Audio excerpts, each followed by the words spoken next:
vuvuta mananda atokwira nedenga resera toshipa hatina pekuwanda motirega eretife musarare tofa nguva yese yazara nengozi nenyanza yavanguva mananda anonditeerera nyachira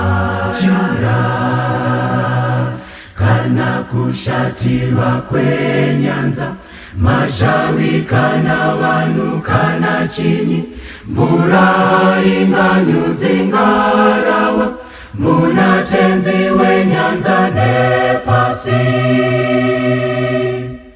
zvese zvichanditeerera nyarara nyarara zvese zvichanditeerera nyararani tenzi nemweya unorwadza ndokotama kunemwi moyo wangu unotambura mukamundiponese omananda echitema oda kundinyudza ndakufanda kufa tenzi wangu kasika ndiponese mananda anonditeerera nyachira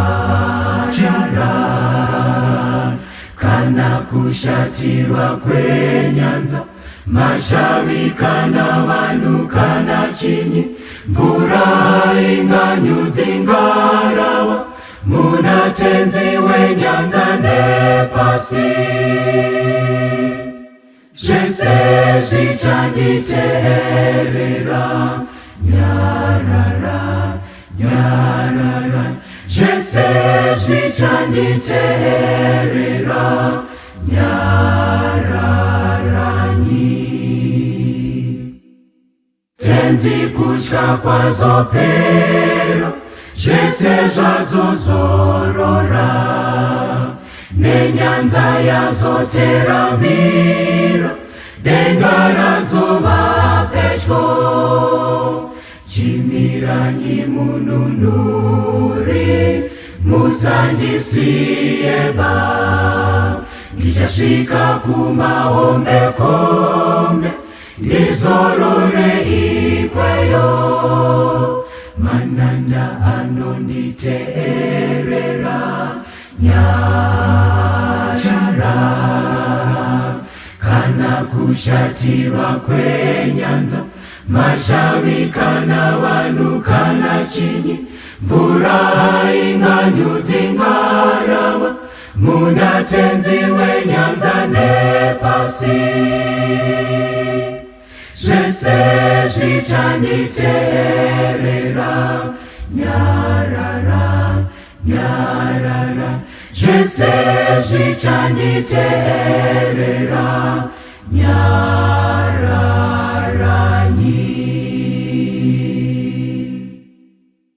Turamuchingamidzai zvekare vana vaMwari apo tikuenda mberi pakudzidza shoko raMwari. Mukati mezuva renhasi toda kutarisa imwe nyaya inokosha yamunoita zvakanaka kana muchiiteerera. Nyaya inonyogwa naRuka apo Jesu akafa. Ngatiipe musoro wenyaya unoti zvakaonekwa nemutadzi pamuchinjiko, zvakaonekwa nembavha yepamuchinjiko, what the thief saw. Zvakaonekwa nemutadzi, zvakaonekwa nembavha, or what the thief saw. Ndo nyaya toda kutarisa mukati mezuva ranhasi. Luke chapter 23 toda kuitarisa zvekare verse 39 inoti, and one of the malefactors, malefactors inongoda mumwe wevatadzi, mumwe wevatadzi, which were hanged railed on him, saying, if thou be Christ, save thyself and us. Verse number 40. But the other answering rebuked him, saying, dost not thou fear God, seeing thou art in the same condemnation? And we indeed justly, for we receive the due reward of our deeds. But this man has done nothing wrong. Verse number 42. And he said unto Jesus, Lord, remember me when thou comest into thy kingdom. Saka pana pari kunzi mbavha idzi dziri pamuchinjiko, imwe kuright imwe kuleft. Pari kunzi yaive kuleft yakataura naJesu ikati, naishe, kana muri ishe, kana muri mwanakomana waMwari, zvisunungurei. Kana mazvisunungura, motisunungurawo nesu, tobva tadzokera zvedu kumusha kwedu.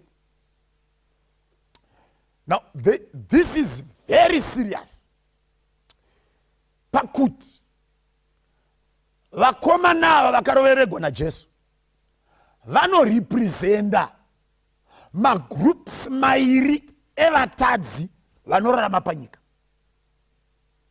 Group rekutanga ndoremukomana wekuleft, nderevanhu vanoti kana vakatarisa bhaibheri, kana vakatarisa muchinjiko, kana vakatarisa Jesu, kana vakatarisa chechi, kana vakatarisa vafundisi, vanoona vanhu vanofanira kuvabatsira padambudziko ravo ravakazvipinza. Ivo vanhu vacho vasina kutendeuka, saka vari kuti huyai mundibatsire padambudziko rangu. Kana mandibatsira ndodzokera kuupenyu hwangu. Handinei nemi Jesu, handinei nemuchinjiko, handinei naMwari wacho. Asi sezvo basa renyu Jesu riri kubatsira vanhu, huyai mundibatsire, mundiburitse mumadhaka mandare, mudambudziko randare. Kana mandiburitsa, bye bye chale, umwe kwake umwe kwake. Ndo zvinomiririgwa nembavha yaive kuleft. Mbavha iyi yaiona Jesu achingova munhu wavamwe vanobatsira, sezvingaonekwa n'anga dzokwedu, sezvingaonekwa vanonzi vaprofita vokwedu. Vanondori vanhu vanobatsira vanhu pamatambudziko avo. Anga asingaoni Jesu ari mwanakomana waMwari, aive neproblem yavafarisei, aive neproblem yaiva naNikodhimasi asati awa shoko raMwari. Nikodhimasi waingoona Jesu ari a good teacher, just a good teacher. Saka akauya kuna Jesu akati, Ishe, toziva kuti muri mudzidzisi wakabva kuna Mwari, munoita mabasa akanaka nokuti makabva kuna Mwari. Haana kuona Jesu ari mwana waMwari, ari Mwari, but a good teacher, just one of the rabbis, Raboni, mumwe pakati pavamwe, mudzidzisi. Ndo problem yaiva nembavha yepamuchinjiko yaiva kuleft. Haina kuona Jesu ari Ishe wamadzishe, ari mambo wamadzimambo, ari mwana waMwari. Pandiri kutaura kudai, as I talk, ndiri kutaura nevamwe vanhu vato nhasi kwawaenda wedza kumagrosari kana kubasa, watodarika nepachechi, waona imwe building inopinda vanhu vanoita zvaMwari, ndo zvawaona. Waona building inopinda vanhu vanoita zvechechi, ndo zvawaona. Hauna kuona imba inopindwa navanhu vanoona umambo hwekudenga. Hauna kuona zvakadaro. pane vanhu vakadaro vasingavoni zvinhu zvokudenga, vanoti vakaona vana mai vakapfeka hembe dzokuchechi, vanoona vana mai vakuchechi zvoperera pachechi ende nofedza. Saka vanhu vakadaro vachiona zvinhu zvaMwari, they see one of these things. That's why mufundisi achiti akasvika kumba kwako, you have no time for him. You have no time for him. Because you don't even have time for God anyway. Unoona upenyu hwako huri musamba, muhomwe yako uchiti ukamboubuditsa uona. Dai waiziva kuti uri kurarama nhasi mugore ra2021 nenyasha dzomuchinjiko, waifanira kuti paunodarika nepachechi ukaona vanhu vakabata bhaibheri vachienda kwavari kuenda, hana yako yaifanira kurova. Paunoti ukavhura TV yako ona paine gospel hour, wedha panoparidzwa kana panoimbiwa, hazvina basa. Vari kuparidza vamwe vari kuzviitira dumbu ravo kuti vagute kana kuti vanorevesa ruponeso rwavanhu. The point is the same. As long vachitaura nyaya yaJesu, hana yako yaifanira kurova. All other things were supposed to stop. I know kuti kune vanhu who are puffed up, vanogumbuka. Dzimai zvamuri kutiratidza, toda kuona bhora redu. Dzimai toda kuona nhingi dzedu, toda kuona zvinhu zvavo. ZvaJesu ngazvibviswe.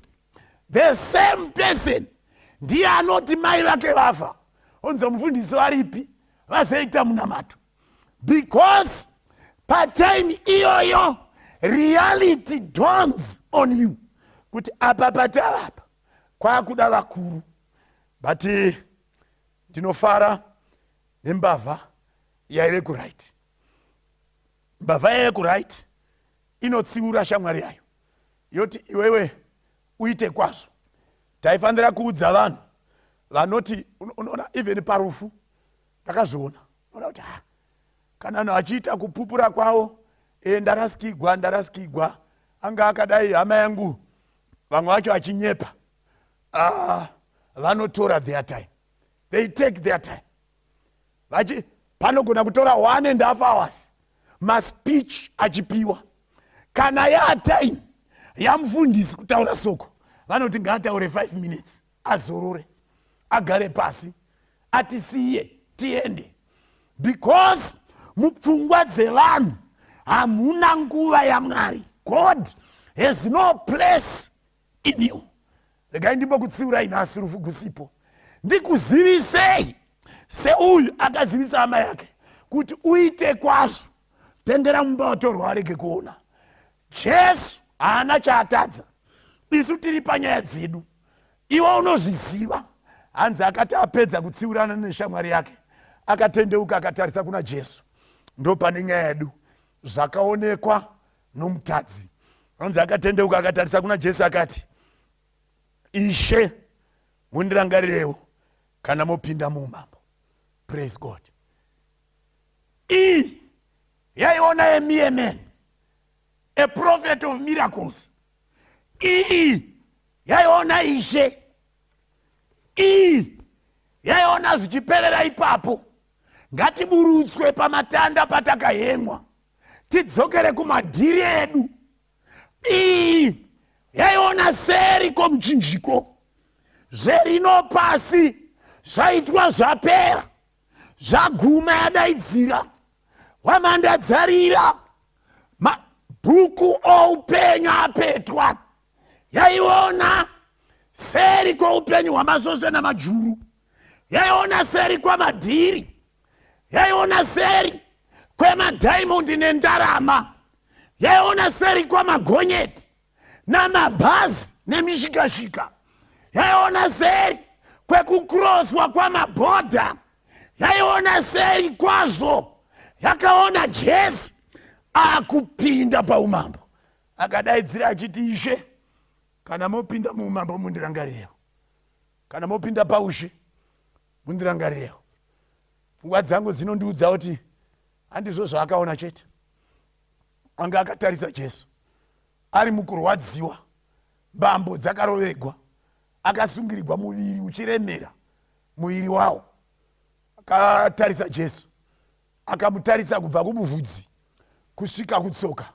Pane zvakaonekwa nomuchinjiko, pane zvakaonekwa nembavha yepamuchinjiko yaiye kurudyi, zvisina kuonekwa neyeparuboshwe. Munozviziva here kuti mumba menyu muri murume nomukadzi, pane ari kuona umambo hwekudenga mwaazvioni? That's why baba, muchizviziva kuti fodya inouraya, hamusii fodya kuti mujoinane namai kunonamata Mwari. Ndo zvazviri. Mumwe anovona zvoumambo, mumwe hazvioni. Munozviziva here kuti munogona kunge muchidaidzana hani nahani, muchirara mujira rimwe rinodziya kwazvo, asi makasiyana kana umwe pakati penyu asati atenda kuna Jesu, umwe achitenda. Munogona kunge muchiseva nyama yehuku mundiro imwe, mapakurigwa, asi makasiyana. You are totally different. Ichokwadi, nhumbu ndimakanyanise, inozvara mufundisi nomuroyi. Iroro idi rizere, hongu makabuda munhumbu imwe, asi umwe akaona Jesu, mumwe haana chaakaona. That's why mwe anoenda kuchechi, umwe haende. Saka mbavha yokurudyi ine zvayakaona zvisina kuonekwa navazhinji. Number 1, ndofunga kuti payakatarisa musoro wakanga wakadzikwa minzwa, yakatarisa ikaona seri kwenguva, seri zverinopasi zvapera. Inotarisa Jesu amuka kuvakafa, wakunda rufu, wakunda zvivi. Inomutarisa, yakaona Jesu agadzwa macrowns ediamond, etopaz, neberiri, ejasper, necrystolite. Jesu apfeka crown iyoyo, huze ihwohwo. Mbavha inoti, Ishe kana mopfekedzwa crown iyoyo, mundirangarewo. Anofunga kuti akaona izvozvo chete. Akatarisa muviri waJesu, wakanga usina nguo, wakabvaruka neshamu, shamu yesimbi.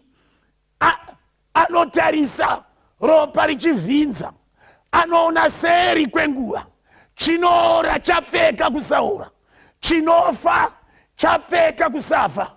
Anoona muviri wakararama munyika yourwere, wapfekedzwa mbiri, wapfekedzwa nguo tsvuku, nguo youmambo, yakanyikwa muropa. Mbavha inoti iyo, Ishe kana mopfeka nguo iyo, mundirangarewo. Handifungi kuti akaona izvozvo chete. Handifungi kuti akaona izvozvo chete. Akatarisa vanhu vakanga vakapoteredza, akaona vanhu vaimuuraya, vairoverera Jesu, masoja, vaFarisi navanyori, vose vakanga varipo, vaiseka. Anoti avaona, anoona seri kwenguva, achiona madzimambo akuwira pasi, achinamata Jesu samambo wamadzimambo. Zvese mwezvina nezvidhoma nezvitokoroshi, zvose zvichiwira pasi. Anoti, Ishe kana monamatiwa, mundirangarewo. Handifungi kuti wakaona izvozvo chete. Handifungi kuti wakaona izvozvo chete. Akatarisa maoko aJesu Kristu, akatarisa maoko, akati, maoko akabayiwa. Anoona seri kwenguva, aona seri kwenguva. Anoona iye maoko iwayo abata tsvimbo youmambo, abata the scepter of the kingdom. Anoti, Ishe kana mobata tsvimbo youmambo, ini mundirangarewo. Handifungi kuti wakaona izvozvo chete. Handifungi kuti wakaona izvozvo chete. Anotarisa muchinda uyu, anotarisa makumbo aJesu, anotarisa makumbo akanga akaroveregwa nembambo nezvipikiri. Anoona seri kwenguva, rimwe ramazuva zvoitika, Ishe akukwira akabata tsvimbo yake pamasteps ekuenda pachigaro chirefu chakakwirira. anodaidzira, Ishe, kana tsoka dzenyu idzo dzinonzi dziri panyika, chigaro chiri kudenga, kana mokwira kundogara pachigaro, ini mundirangarirewo. Handifungi kuti akagumira ipapo bedzi. Zvakaonekwa nembavha anotarisa, anoona madzimai akanga ari kuchema, the wailing women. Anoona seri kwenguva anoona seri kwenguva zvaitika, mambo wamadzimambo panzvimbo yake akunamatiwa, okudziwa. Anoona the whole universe, the fallen and the unfallen, men, saint and angel, vese vakuimba Hosanna to the Son of David. Hallelujah. Anodaidzira, Ishe, kana moimbirwa Hosanna to the Son of David. Marudzi ose kubva kuna Adamu, tevere marudzi ose, pana Seti, pana Inosi naKainani, vese kana vokunamatai, pana Maharareri, baba vaInoki, pana Matusera, pana Rameki, pana Noa, pana Shemu, Hemu naJafeti, pana Hebha, pana Arifaksadi, kusvika pana Tera. Marudzi ose onamata Mwari. Ishe mundirangarire. Anoona pana Isaka naJakobo naJudha naNaftari naZebhula naAsha naSimeoni naLevhi naRubheni naGadhi. Anovaona vose pachigaro.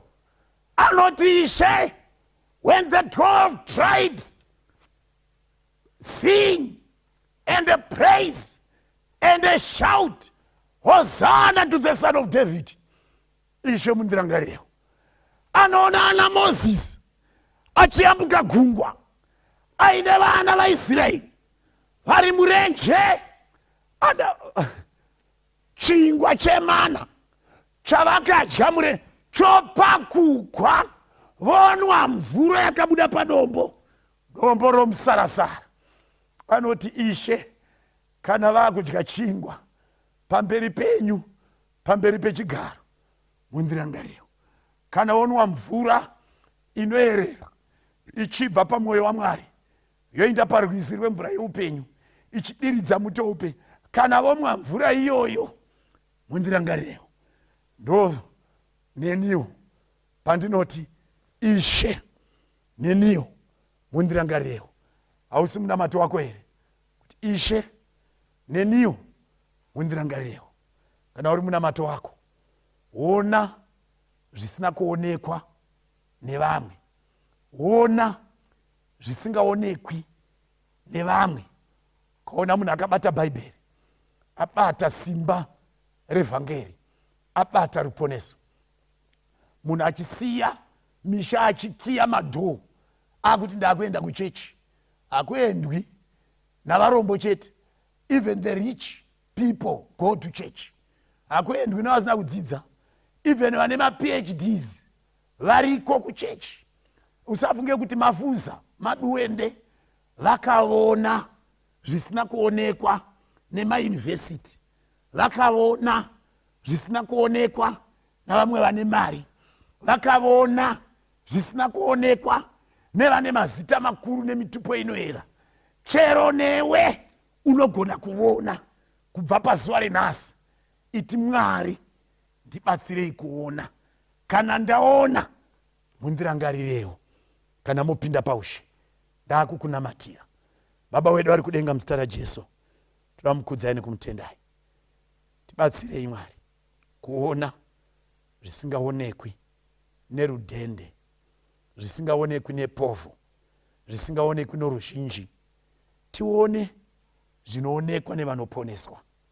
Kana taona, tigoita munamato. Ishe, mutirangarirewo kana mogara pachigaro. Muzita raJesu. Amen. pese pandinofamba Jesu anofamba neni kana mutoro worema iye anorerutsa dzimwenguva kana ndochema tenzi anondinyaradza kana vese vandisiya ndiye shamwari yedi andibata neruoko onditungamira iye ondipa rufaro mumoyo ndoimba rukuriro andibata neruoko onditungamira iye ondipa rufaro mumoyo ndoimba rukuriro mafambiro angu haana kururamiswa ndifukidze ine ngutsa ndive wenyu narini ishemune nyasha neruro zita renyu ndi Jehova hakuna wakaita semi rumbidzwa inarini andibata neruoko onditungamira iye ondipa rufaro mumoyo ndoimba rukuriro andibata neruoko onditungamira iye ondipa rufaro mumoyo ndoimba rukuriro ondipa rufaro mumoyo ndoimba rukuriro ondipa rufaro mumoyo ndoimba rukuriro